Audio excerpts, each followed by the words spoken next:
എല്ലാവർക്കും എൻ്റെ വിനീത നമസ്കാരം. സന്ദേശമാല കാണുന്നവരൊക്കെ സബ്സ്ക്രൈബ് ചെയ്യാൻ മറന്നു പോകരുത്. അതുപോലെ ലൈക്ക് ചെയ്യുക, ഷെയർ ചെയ്യുക ഒന്നും മറന്നു പോകരുത്. നമ്മുടെ ലക്ഷ്യങ്ങളിലും മാർഗങ്ങളിലും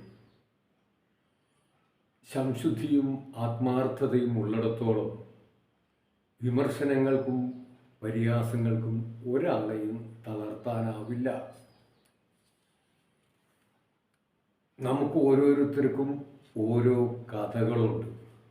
ആ കഥകളിൽ ഓരോരോ ശരികളും ഉണ്ടായിരിക്കും. മറ്റാർക്കും മനസ്സിലാവാത്ത നമ്മുടേത് മാത്രമായ ശരികൾ. നമുക്ക് മനോഹരമായി തോന്നിയ പലതും വികൃതമായിരുന്നു എന്ന് തോന്നിയ പലതും അതിമനോഹരമായിരുന്നു എന്നും തിരിച്ചറിയുക ഉണ്ടാവുന്നത് അവയെ നമ്മൾ അടുത്തറിയുമ്പോൾ മാത്രമാണ്. ഈശ്വരൻ മനസ്സിൽ കുടികൊള്ളുന്നവർക്ക് മാത്രമേ അത് തിരിച്ചറിയാൻ കഴിയുള്ളൂ. സമയമെന്ന് പറയുന്നത് സൗജന്യമാണ്. എന്നാൽ അത് വിലമതിക്കാനാവാത്തതുമാണ്. നമുക്ക് സമയം സ്വന്തമാക്കാൻ കഴിയില്ല, പക്ഷേ ഉപയോഗിക്കാം. നമുക്ക് സമയം സൂക്ഷിക്കാൻ കഴിയില്ല. അത് നഷ്ടപ്പെട്ടാൽ നമുക്കൊരിക്കലും തിരികെ ലഭിക്കുകയുമില്ല. താരതമ്യം ചെയ്യുമ്പോഴാണ് എന്തും മോശമാകുന്നതും നന്നാവുന്നതും. ബന്ധങ്ങളെ ഒരിക്കലും താരതമ്യം ചെയ്യരുത്. ഓരോ വ്യക്തിത്വങ്ങളും വ്യത്യസ്തമാണ്, ഓരോ ചിന്തകളും വ്യത്യസ്തമാണ്.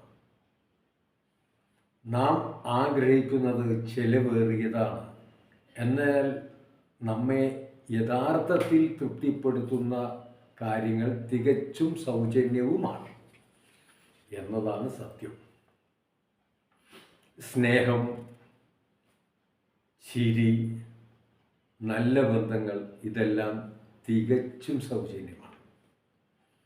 ജീവിതപാതയിൽ നമുക്ക് സംഭവിക്കുന്ന വീഴ്ചകളാണ് നമ്മുടെ ഏറ്റവും വലിയ തിരിച്ചറിവ് തന്നെ.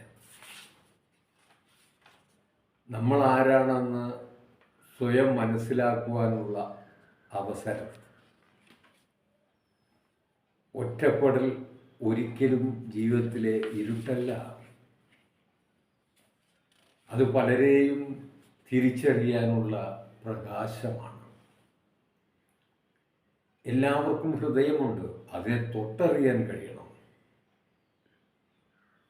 പലർക്കും അത് കഴിയാറില്ല. മനുഷ്യ ശരീരത്തിലെ ഏറ്റവും മനോഹരമായ ഭാഗമാണ് ഹൃദയം. അത് ശുദ്ധമല്ലെങ്കിൽ പിന്നെ തിളങ്ങുന്ന മുഖം കൊണ്ട് ഒരു പ്രയോജനവും ഉണ്ടാവില്ല. ഒരിക്കലും ഒരാളെയും മുഴുവനായി മനസ്സിലായി എന്ന് ധരിച്ചു വയ്ക്കരുത്.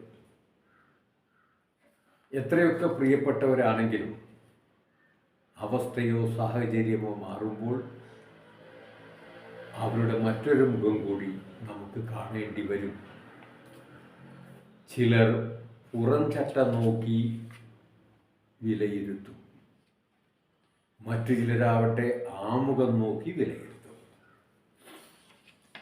എന്നാൽ ചുരുക്കം ചിലർ മാത്രം നമ്മളാവുന്ന പുസ്തകത്തെ പൂർണ്ണമായും വായിച്ച് മനസ്സിലാക്കി അത് വിലയിരുത്തും.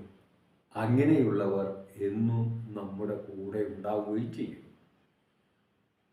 ഈ പ്രപഞ്ചത്തിൽ പല നല്ല കാര്യങ്ങളും അതിശയകരമായി നടന്നുകൊണ്ടിരിക്കുമ്പോൾ നമ്മുടെ മോശം ചിന്താഗതി നമ്മളെ അവയുടെ ആസ്വാദനത്തിൽ നിന്നും പങ്കാളിത്തത്തിൽ നിന്നും മാറ്റി നിർത്തും. പലപ്പോഴും നമ്മുടെ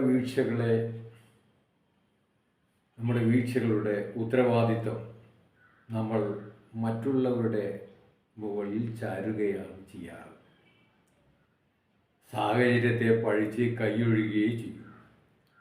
അതുകൊണ്ട് ആർക്കും പ്രയോജനമില്ല എന്നു മാത്രമല്ല, ഈ മനോഭാവം നമ്മുടെ ഉന്നമനത്തെ തന്നെ പ്രതികൂലമായി ബാധിക്കാനും സാധ്യതയുണ്ട്. വീട്ടമ്മ ഒരു ചായ ഉണ്ടാക്കിയെന്ന് വയ്ക്കുകയാണ്. ഭർത്താവ് പറയാൻ ഇന്നത്തെ ചായ തീരെ നന്നായില്ല എന്ന് പറഞ്ഞാൽ ഉടനെ വീട്ടമ്മ എന്താ ചെയ്യുക?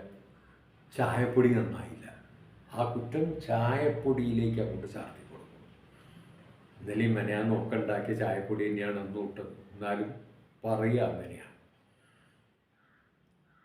സാമ്പാർ നന്നായില്ലല്ലോ എന്ന്, കായം നന്നല്ലായിരുന്നു, 2 ദിവസമായിട്ട് ആ കായം തന്നെയാണ് ഉപയോഗിക്കുന്നത്, എന്നാലും കായത്തെ കുറ്റം പറഞ്ഞ് നമ്മളിൽ നിന്ന് തടിയൂരുക, ഇതൊരു സ്വഭാവമാണ്. ഗായകൻ പാട്ടുപാടി ആ പാട്ട് നന്നായില്ല എന്നാരെങ്കിലും പറഞ്ഞാൽ ഉടനെ ഗായകൻ എന്താ പറയുക? മൈക്ക് വളരെ മോശമായിരുന്നു, ആദ്യത്തെ പാട്ട് പാടുമ്പോൾ തന്നെ എനിക്ക് തോന്നിക്കണമെന്ന് പാട്ടൊന്നും നന്നാവില്ല, ഉടനെ മൈക്കിനെ കുറ്റപ്പെടുത്തി. നമുക്കുണ്ടാകുന്ന എല്ലാ വീഴ്ചകളും നമ്മൾ സ്വയം ഏറ്റെടുക്കാറില്ല. നമ്മുടെ കഴിവുകേട് കൊണ്ടാണ് സംഭവിക്കുന്നത് ഏറ്റെടുക്കാതെ മറ്റുള്ളവർ കുറ്റം ചാരിക്കൊണ്ടേയിരിക്കും. സാധാരണയായി ഒരു മനുഷ്യൻ്റെ മനസ്സ് വർത്തമാന നിമിഷത്തിൽ നിൽക്കാറില്ല. മിക്കപ്പോഴും കഴിഞ്ഞുപോയ കാര്യങ്ങളെക്കുറിച്ചും ഭാവിയെക്കുറിച്ചും ചിന്തിച്ചുകൊണ്ടേയിരിക്കുക മനസ്സിൻ്റെ ഒരു സ്വഭാവമാണ്. വാസ്തവത്തിൽ ഈ നിമിഷം മാത്രമാണ് നമ്മുടെ കയ്യിലുള്ളത്. ഈ നിമിഷത്തിൽ ജീവിക്കുക എന്നാൽ കഴിഞ്ഞു പോയതിനെക്കുറിച്ചോ വരാൻ പോകുന്നതിനെക്കുറിച്ചോ വേവലാതിപ്പെടാതെ ഓരോ നിമിഷവും വിവേകത്തോടു കൂടി ചെയ്യാനുള്ളത് ചെയ്യുകയാണ് വേണ്ടത്.